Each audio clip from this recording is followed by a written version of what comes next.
देश के इतिहास में महाराणा प्रताप को महान नहीं बताया गया, इस देश के इतिहास में अकबर को महान बता दिया गया।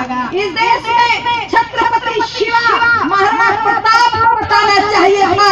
ये इतिहास देता है।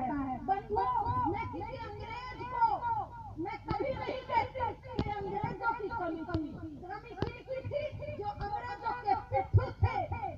गोरे अंग्रेज तो भाग गए, लेकिन काले अंग्रेज हिंदुस्तान की सत्ता को संभाल लिया और उन्होंने हिंदुस्तान की संस्कृति को खत्म करने का षड्यंत्र रचा। गम उनका नहीं जो मौजों में तूफान के मारे डूब गए, रोना तो उनकी किस्मत का जो बैठ किनारे डूब गए, जिन्होंने अपना कर्तव्य नहीं निभाया। और आज परिस्थितियां कैसी बना दी गई, लोग कहते हैं उनकी गलती है। मैं कहती हूँ लोहे की कुल्हाड़ी के पीछे लगा लकड़ी का हत्था न होता तो लोहे की कुल्हाड़ी के पीछे लगा लकड़ी का हत्था न होता तो पेड़ के कटने का रास्ता न होता। वो वंशद्रोही जाति, वो वंशद्रोही जाति, वो कुलद्रोही जाति, वो राष्ट्रद्रोही जाति जब उस कुल्हाड़ी के साथ मिल गई तो पूरे के पूरे पेड़ को नष्ट भ्रष्ट करने का एक षड्यंत्र उनका पूरा हो गया। इसीलिए मैं बहुत आहत होती हूँ जब इतिहास के गवाहों की तरफ देखती हूँ, क्योंकि मुझे पढ़ने का सौभाग्य प्राप्त हुआ है। मैंने MA किया, PhD की, D.Litt कर रही थी, तो मुझे एक समाज का जुनून चढ़ा, गौ की रक्षा होनी चाहिए। हिंदू धर्म जो आज हिंदू धर्म खतरे में है, उसकी रक्षा होनी चाहिए। मेरे अंदर एक पीड़ा हुई, एक टीस हुई, और टीस ऐसे नहीं, एक फतवा जारी कभी किसी जमाने में हुआ था।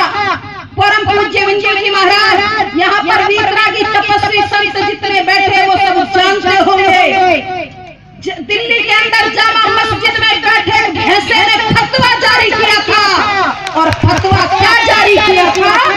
फतवा जारी किया था कि मैं ISI का जज हूँ, हिंदुस्तान की सरकार चाहे तो मुझे गिरफ्तार करके दिखा दे।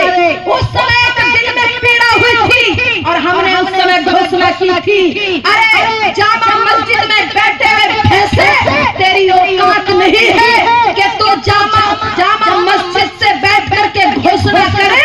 ये तो हमारे हिंदुस्तान के कुछ कुलद्रोही राष्ट्रद्रोही नेताओं के आपके ऊपर वृद्ध हस्त है, इसलिए आप घोषणा कर रहे हो। लेकिन कोई बात नहीं, इस हिंदुस्तान में कोई न कोई चंद्रशेखर तैयार होगा, कोई न कोई भगत सिंह पैदा होगा, कोई न कोई सुभाष चंद्र बोस होगा जो ISI से लड़ने का मादा रखेगा। ये भारत माँ है।